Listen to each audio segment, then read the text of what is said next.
seemed like a lot of that came from making the extra pass and sharing the ball pretty Well, well. yeah, I mean, I've never seen an 18-1 assist turnovers at halftime. I mean, or game or whatever. So that was really good. But yeah, they're making it. But in order to get the extra pass, you got to have penetration. You got to go north-south a little bit. You got to screen well, and we were able to do that. And then obviously in transition, you got to come up there with your eyes on the rim, looking to score, but having really good vision. Right next to Ron. John, talk about Mitch's game, a little bit of everything, an impressive stat line, to say the least, but the way that he was able to run the break and really, I guess, points per minute or effort per minute, if you measure it like that, one of his better games of his career. It was, and like I said, he's great. I wanted to, even though the score was lopsided, I wanted to leave him out there just to get that heart rate going, just to get it going, and then he's establishing a trust with me on that, with our team, with our coaching staff. You know, we have a saying that, you know, when you make a play, would everybody on that team think that was a good play? Not just you, would everybody on the team, not just the coaching staff. And so he's gaining that trust by making some pretty simple plays, base hits. Don't need home runs, base hits. In the back with Kyle. Nick, looks pretty efficient today from the field. What did you see out of him? He looked, Well, yeah, I mean, he bounced back. Obviously, they played a different defense, and so he got himself open and simple. They stayed in that zone for a while, and then when they ended up going man to man, still he's just sort of finding his spots. I liked when we put him into off guard in the last couple of minutes. I think he had 2 assists during that short time. So he's continuing to improve and know his spots, and then buy into defense as well. Right in the middle with Andy. With Mitch, how long did it take him to kind of earn that trust in you to bring the ball up the court and lead that fast break? Because sometimes he might look a little out of control, but he's, well, it's something that we talked about in the recruiting process, right? And also during the process of I saw him in practice doing things. I said, Mitch, I'm fine with that. You know, as long as you're going to take care of the ball, you just have to take care of the ball. You have to make smart. You have to make a bunch of good plays. Don't have to have great plays, just good plays. Right down here with Daniel. This non-conference season has been a little choppier than last season. With now you can look ahead to Arizona, who will probably be #1. How big of a win can that be heading into Big Ten season?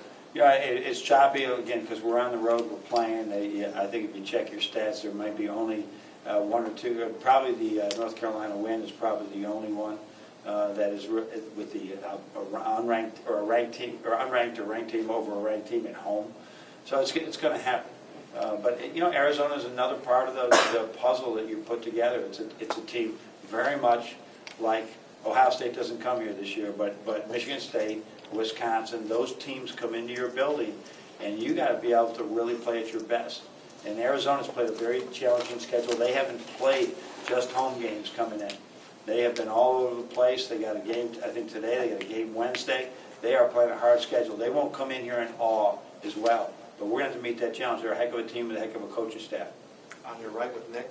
John, have you ever been around a guy that's 6'10" and 200 and whatever pounds that can bring the ball up and you be okay with it? Have you ever seen anything like that? No, I don't think I've coached that yet. I had the Kevin Pittsnagel, who we let shoot threes like crazy, and I'd never had that before.